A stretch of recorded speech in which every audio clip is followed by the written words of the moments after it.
咁有多少個四位偶數係21嘅倍數，但不是18嘅倍數呢？ Hello， 大家好，我係 Math Concept 嘅 Alphas。咁今日同大家講解翻2025年 Math Concept Edition 4年級組別答對率最低嘅5條題目，其中一題就係38題啦。咁喺呢一度好特別嘅地方，因為咧係要4位偶數得嚟，又係21嘅倍數，而21係一個基數嚟嘅，所以我哋第一步咧就係要睇翻2同21嘅公倍數就係42啦。所以其實有多少個4位偶數係21嘅倍數，意思即係話有多少個4位數係42嘅倍數。只要我哋用呢個方法去理解嘅，就可以解決第一個難點啦。咁跟住咯，有多少個4位數係42嘅倍數，但不是18嘅倍數？其實意思即係話喺呢一紮咧4位數係42嘅倍數之中，亦都有一啲嘅倍數咧係18嘅倍數嘅。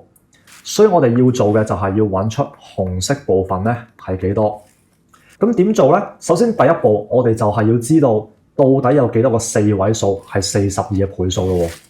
咁首先我哋就知道9999以內有幾多個42嘅倍數啦，就有238個42嘅倍數啦。但係未完嘅，因為我哋只係需要考慮4位數，所以我就要剔除翻999或以下42嘅倍數有幾多個咯？就有23個係42嘅倍數啦。換而言之，4位數之中有幾多個係42嘅倍數咧？就會係238減23，總共有215個係42嘅倍數啦，喺4位數之中。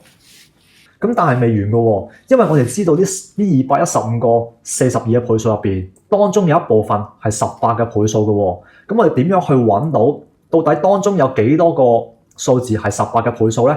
咁呢個時候咧，我哋就要諗18同42嘅最小公倍數 LCM 係幾多啦？